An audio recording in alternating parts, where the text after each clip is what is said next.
Lockdown से पहले गीता के घर का नजारा कुछ ऐसा था कि रोहन ऑफिस जाता था और शिविन स्कूल। जिनके घर से जाने के बाद गीता काम खत्म करके बाकी समय आराम करती थी। लेकिन लॉकडाउन के बाद ऑफिस और स्कूल घर में ही खुल गए और इससे गीता का हाल वो तो आपको देखने में ही मजा आएगा। शिविन, ओ शिविन, महाराज उठने के लिए क्या 21 तोपों की सलामी लेंगे? अरे बिस्तर से बाहर निकल, ऑनलाइन क्लास स्टार्ट होने वाली है। अरे तुम भी हद करती हो, स्पीकर की तरह चिल्लाने की क्या जरूरत है? दिख नहीं रहा मेरी कॉन्फ्रेंस चल रही है। अब कैमरा और स्पीकर ऑन कर रहा हूँ, मुझे कोई शोर नहीं चाहिए। इस पर जैसे ही रोहन लैपटॉप का कैमरा और स्पीकर ऑन करता है तभी कुकर की सीटी बजती है। करा लो अब इसे चुप, लॉकडाउन नहीं हुआ, मेरी मौत का फरमान जारी हो गया। दोनों बाप बेटे ने नाक में दम किया हुआ है। ऐसा बोलकर गीता वहाँ से शिविन के कमरे में पहुँच जाती है, जहाँ शिविन अभी भी सो रहा होता है। ओ आलसी, अब अगर 5 मिनट में नहीं उठाना तो आज तेरा गेम और यूट्यूब कैंसिल। माँ की बात सुनकर शिविन बिना 1 मिनट गंवाए उठ खड़ा होता है। उठ गया, अभी नहाकर भी आता हूँ। ये नाटक कहीं और, मुंह पर गीला कपड़ा मार और पढ़ने बैठ। शिविन की ऑनलाइन क्लास स्टार्ट हो जाती है, जिस पर गीता उसे वहाँ बिठाकर रसोई में चली जाती है। थोड़ी देर में उसे कमरे से कुछ आवाज सुनाई देती है, जिसे सुनकर वो कमरे में वापस आती है। हाय राम, तुझे क्लास अटेंड करने के लिए बोला था, कैमरा ऑफ करके बिस्तर पर नाचने के लिए नहीं बोला था। मम्मी मुझे कुछ समझ नहीं आ रहा, आप बाद में पढ़ा देना ना, वैसे भी अटेंडेंस तो लगी गई है। हाँ हाँ बेटा, जरूर बन जा, तू अभी से हम सबका बाप बन जा। अरे नहीं मतलब कहाँ से लाते हो इतना दिमाग, और पढ़ाई करते हुए ये चला कहाँ जाता है? नाइस क्वेश्चन, दिमाग से पूछकर बता दूंगा। शिविन की बातों से परेशान होकर गीता उसे मारने के लिए जैसे ही आगे बढ़ती है तभी वो कमरे से बाहर भाग जाता है।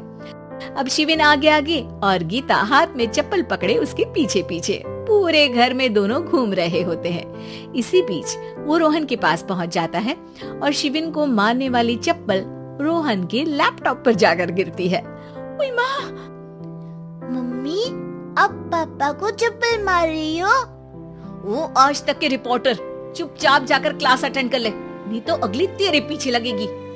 इस पर शिविन वहाँ से चला जाता है, जिसके बाद रोहन गीता से कहता है, इस सर्कस के लिए कुछ बोलना चाहोगी? अरे क्या करूं, जब से तुम दोनों घर में रहने लगे हो, घर अपने आप ही सर्कस बन गया है और मैं तुम्हारी नौकर, कभी बेटी को संभालो तो कभी बाप के नखरे उठाओ। इन्हीं सब उथल पुथल में दिन बीतते रहते हैं, जिसमें हर रोज घर के अंदर कुछ नया सियप्पा खड़ा मिलता है, जो ज्यादातर शिविन और रोहन की ऑनलाइन स्कूल और ऑफिस से रिलेटेड ही होता है। एक सुबह, शिविन चल उठ, आज की क्लास जल्दी है। कैमरा ऑफ करके आप अटेंड कर लो। अरे ऐसे छित्तर पड़ेंगे, दादी नानी सब एक साथ याद आ जाएंगी। गीता की लाख मशक्कतों के बाद क्लास तो खत्म हो जाती है, लेकिन उसके बाद शिविन फोन इस्तेमाल करते हुए इंस्टाग्राम रील बनाने लगता है। रसोड़े में कौन था? तुम थी, मैं थी, कौन था? हाँ, मैं गरीब हूँ। अरे ओ गरीब के बेटे, आजा, मैं बनाती हूँ तुझे गरीब। मैं बताती हूँ रसोड़े में कौन था। पढ़ाई करने बोलो तो इनकी माँ मर जाती है, और ये पागलपंतियां जितनी मर्जी करा लो।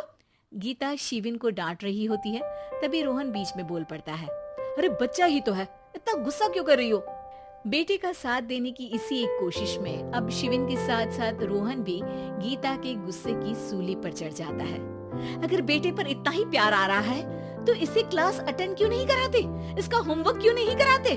उस समय तो बहुत जल्दी मीटिंग आ जाती है, वो काम मैं करूँ और यहाँ इस बेफिजूली की चीज में तरफदारी करके बन जाओ महान। हे भगवान, कोई तो इनके ऑफिस और स्कूल खुलवाओ, मैं इन्हें और घर में नहीं सह सकती। अरे कुछ और मांग लेती, क्योंकि तुम्हारी ये विश इस साल तो पूरी होने से रही, कोरोना। हाय नास बेटे ने जिंदगी ही बर्बाद कर दी, खाए कोई पचाए कोई, कल मुझे चुन चुन कर सबको मेरी बद्दुआ लगेगी। उन्होंने दुनिया का और इन बाप बेटे दोनों ने मेरा जीना मुश्किल कर दिया। गीता वहाँ से चली जाती है, जिसके बाद रोहन शिविन से कहता है, अरे तुम्हारी मम्मी इतनी भड़की हुई क्यों है?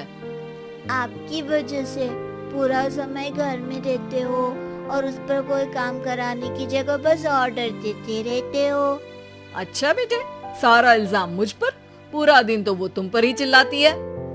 हाँ, मतलब दोनों का 50-50 है, कुछ करना पड़ेगा। वो कहते ना, make the best out of worst. I have an idea. वैसे तुम्हारी माँ सही कहती है, बहुत जुबान चलाने लगे हो, कम बोला करो। अगली सुबह रोहन और शिविन अपनी गलती को सुधारने के लिए गीता के उठने से पहले घर का आधा काम खत्म कर देते हैं, जिसे देखकर गीता खुश हो जाती है और फिर बाकी बचा काम वो तीनों मिलकर पूरा कर लेते हैं। जिसके बाद अब वो सब मिल बांट कर हर काम में एक दूसरे की मदद करते हुए लॉकडाउन का मजा लेने लगते हैं।